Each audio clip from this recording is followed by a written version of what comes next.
भारतीय महिला hockey team के दिन कुछ ज़्यादा अच्छे चल नहीं रहे थे, पर फिर भी पिछले कुछ दिनों में अगर देखा जाए तो उन्होंने कुछ मैचों में बहुत अच्छा परफॉर्मेंस किया। जैसे नीदरलैंड के खिलाफ, जर्मनी के खिलाफ, इंग्लैंड के खिलाफ। मतलब कुछ ऐसे मैच इन्होंने जीत के दिखाए जिसकी उम्मीद सबने छोड़ दी थी कि हाँ, यहाँ पर भारत जीत भी सकती है। हमारी महिलाओं की टीम ने कुछ अजीब ही कारनामे करके दिखाए थे, तो उन्हीं बेहतरीन कारनामों को हम आपके सामने पेश करेंगे वन बाय वन। आज हम भारत और इंग्लैंड के बीच में खेले गए मैच का पूरा हाईलाइट लेके आए हैं, तो वीडियो के लास्ट तक बने रहेंगे तो एक एक डिटेल आप सुन पाएंगे और देख पाएंगे अपनी आंखों से। समझ लो कि ये पूरा लाइव मैच ही आप देख रहे हो। चैनल को सब्सक्राइब भी कीजिए, वीडियो के लास्ट तक बने रहिए। तो भारतीय हॉकी टीम की जो घोषणा की गई थी उसमें आप देख सकते हो इन खिलाड़ियों को सिलेक्ट किया गया था। यही पूरे हॉकी प्रो लीग में यही हमारी महिला टीम है जो आपको खेलती हुई दिखी थी।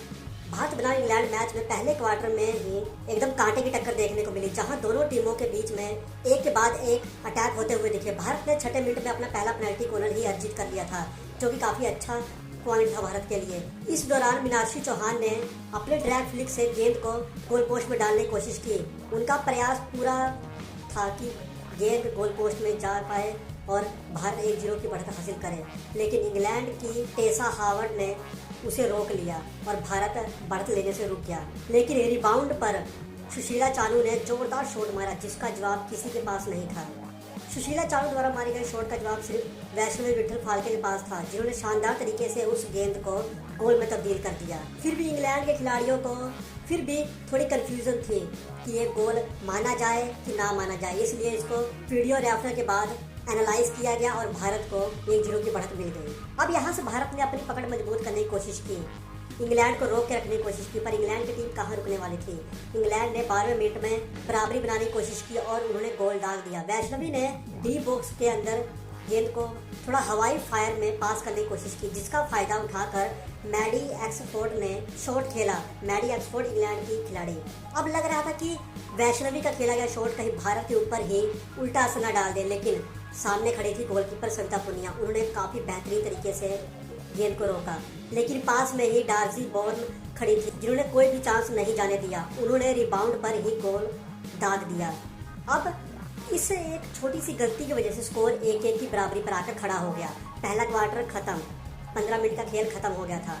जहां भारत 1-0 की बढ़त के साथ आगे बढ़ सकता था, वहां एक छोटी सी गलती की वजह से स्कोर बराबर हो गया।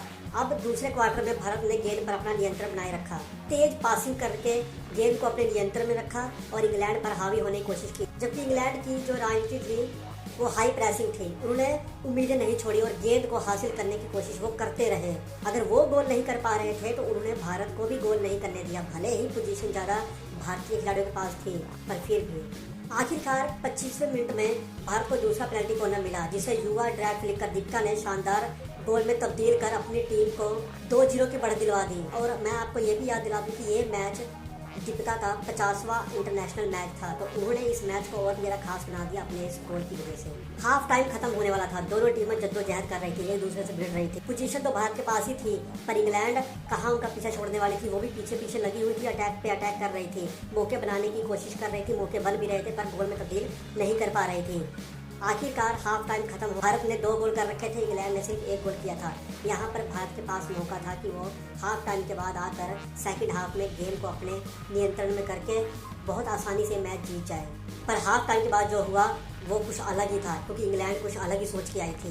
तीसरे क्वार्टर में जब दोनों टीमें वापस आई तो दोनों टीमों ने आक्रामक खेल दिखाना शुरू कर दिया। भारत ने मिडफील्ड पर अपना पूरा नियंत्रण रखने की कोशिश की। वहीं इस बीच इंग्लैंड की कैटी कार्टिस ने अपने स्टिक का बेहतरीन शानदार अचूक खेल दिखाया, लेकिन भारतीय डिफेंडर ने इस अहम मौके पर गेंद छीन कर इंग्लैंड के इस बेहतरीन चल रहे गेम को रोक दिया। एक अच्छा अटैक करने की कोशिश में इंग्लैंड आगे बढ़ रही थी, लेकिन हमारे डिफेंडर ने उनको असफल किया। हमारे डिफेंडर की यहाँ पर सराहना करनी बनती है। तीसरा क्वार्टर भी इसी तरह से चलता रहा, दोनों टीमों में से कोई भी टीम गोल नहीं कर पाई।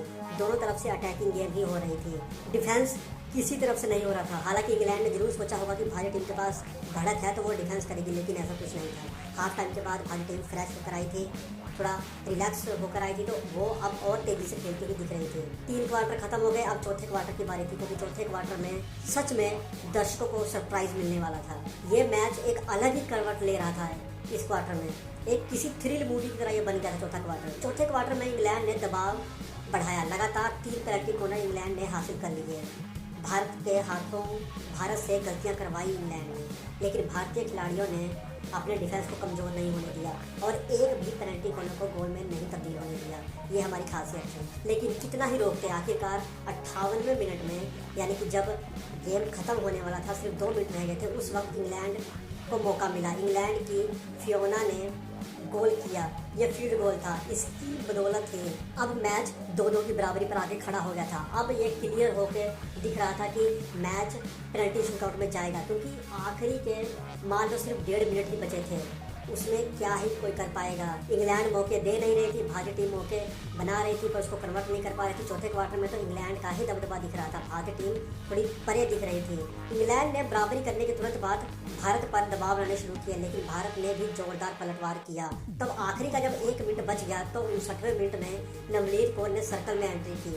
सर्कल के किनारे से उन्होंने एक शानदार शॉट खेला और ये शॉट इंग्लैंड के गोलकीपर के पैरों के नीचे से जाता हुआ गोल पोस्ट में जा गिरा। यहाँ पर भारतीय टीम, भारतीय दर्शकों के खुशी का कोई भी ठिकाना नहीं था, क्योंकि हमने आखिरी पलों में एक गोल और दागकर 3-2 की बढ़त बना ली थी।